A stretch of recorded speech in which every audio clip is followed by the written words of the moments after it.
Petzer, good morning to you and a very warm welcome. It was initially, I understand, a Facebook idea which sought to unite all South Africans. It's a bold idea. What was the intention initially? Hi, Jeremy, and hello to your viewers. It was a bold idea, but the anticipation wasn't for it to sort of grow to the level that it's grown to. The idea behind it really was just to try and change a narrative, from a negative to a positive, and apparently it was something that a lot of people resonated towards, and I guess that's how our growth has gotten to this point. Why do you think that happened? Why such a rapid interest and take-up? I think if you're looking at the news and the narrative over the past couple of months, it's been quite testing. I mean, it's been stressful and quite fearful for a lot of people. I think they just people wanted to sort of break away from anything sort of negative, and we provided that platform. A platform where everybody was welcome, and the narrative was a positive narrative. I think people just resonated towards that.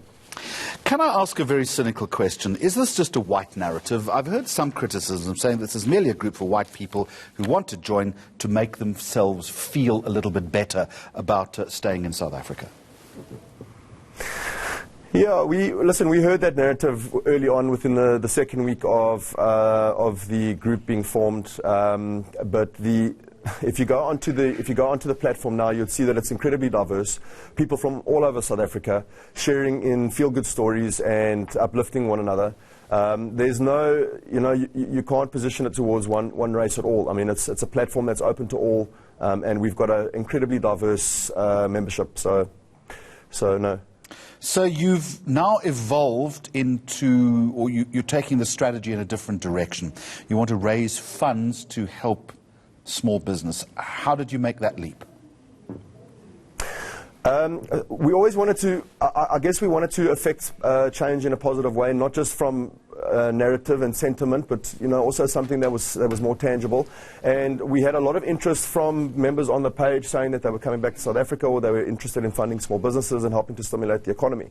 So for us, it just made a lot of sense to sort of start looking in that direction. And it's still early days for us. We're in the process of forming an advisory board as we speak right now, and that advisory board will help us to sort of streamline things and hit the right mark.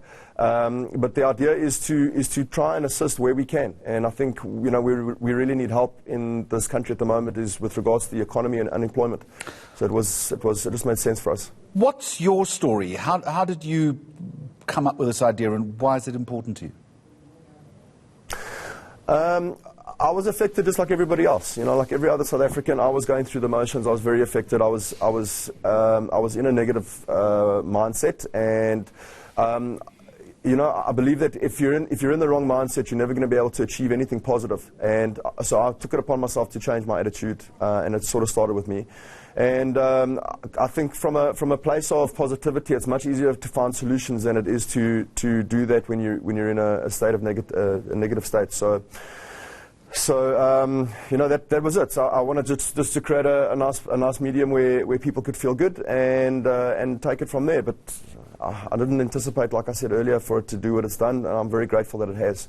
So you're closing in on 800,000. Let's call it at some point a million people. You've got this valuable constituency with an enormous amount of influence and authority, I guess.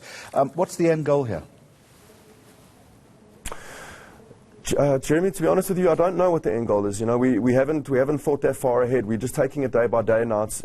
We are. I think if anything, it's very important for us to be able to extend this feel-good narrative and sentiment and a force for good, the civil movement off of a digital platform and onto the ground. And we'd like to reach it in an expanded way past where it is, especially for people that don't have access to Facebook and don't have access to the internet. There's no reason why every South African shouldn't feel good and shouldn't have an opportunity to have a positive impact on this country. Well, the movement is called #I'mStaying. The founder, Jared Petzer in Cape Town, thank you very much for joining us.